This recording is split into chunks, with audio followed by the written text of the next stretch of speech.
আপনাদেরকে একটা নিষেধাজ্ঞা দিয়ে যেতে চাই। It's an interesting concept. It's called the 99 club. একবার এক রাজা ছিলেন, তার রাজ্যে সবকিছু আছে, বাট তাও কেন যেন একটু অসুখী ছিলেন। সে নিজের রাজ্যে একবার হেঁটে যাচ্ছিলেন, দেখলেন যে এক লোক তারই রাজ্যের, সে খুব খুশি, মনের আনন্দে গান গাচ্ছে। রাজা তার রাজপ্রাসাদে আসার পরে তার যে অ্যাডভাইজার আছে তাকে জিজ্ঞাসা করলেন যে আমি রাজা, আমার মনে সুখ নাই, আমার রাজ্যের ওই লোক, ওর তো কিছুই নাই, ও এত সুখী কেন? পরে রাজার অ্যাডভাইজার বলল, রাজা আপনি আসলে দেখতে চান, আপনি আসলে 99 ক্লাবের সদস্য। রাজা বলে 99 ক্লাব মানে কি?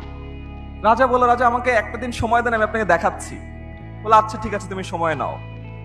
রাজার অ্যাডভাইজার গিয়ে ওই লোকের বাসার সামনে একটা থলে রেখে গেল। ওই থলেতে 99টা সোনার মুদ্রা ছিল। ওই লোক যখন বাসা থেকে বের হলো, দেখলো তার বাসার সামনে একটা থলেতে 99টা সোনার মুদ্রা।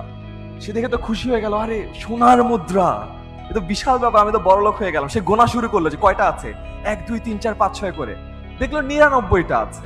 সে আবার গুনলো, দেখে 99টা আছে। সে চিন্তা করলো 99টা তো থাকার কথা না, থাকলে 100টা থাকবে, 99টা কেন আছে? তারপর সে এইটা নিয়ে চিন্তা করতে লাগলো, আর একটা কে নিয়ে গেল, কার কাছে ওই একটা আছে, কেউ কি আমার এই সোনার মুদ্রা চুরি করেছে? তারপর সে বাসায় খুব গোমরা মুখ, সে তার ফ্যামিলিকে আর সময় দেয় না, সে আর গান গায় না, সে চারদিক খুঁজে বেড়াচ্ছে যে তার ওই একটা সোনার মুদ্রা কে নিয়ে গেছে। সে যখন কোনোভাবে খুঁজে পাচ্ছে না, সে আরো কাজ করা শুরু করলো, সারা দিন রাত কাজ করে। কেন? কারণ সে কাজ করে আর একটা সোনার মুদ্রা কালেক্ট করতে চায়, যেন তার 100টা সোনার মুদ্রা হয়। খেয়াল করে দেখেছেন? তারপরে রাজা যখন ওই লোকের সামনে দিয়ে গেল, দেখা গেল ওই লোক আর খুশি না, ওই লোকও সারাদিন মাথার চুল ছিঁড়তেছে আর দৌড়ে দৌড়ে বেড়াচ্ছে। রাজা তখন অ্যাডভাইজারকে বল, বাবা তুমি কি করছো?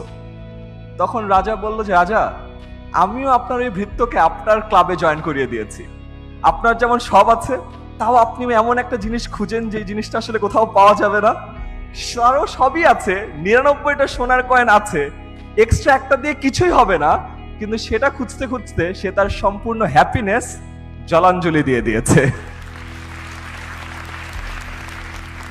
শেষ কথা, আমি চাই যে আপনাদের জীবনে 99টা সোনার কয়েনের অনেকগুলোই আছে। আজকে আপনারা গ্র্যাজুয়েট হচ্ছেন, আপনাদের জীবনে অনেক কিছুই আছে। ওই অদৃশ্য একটা মুদ্রার পিছনে দৌড়ায়েন না, আপনার হ্যাপিনেসটাকে কঠিন করে ফেলেন না। Keep your happiness affordable.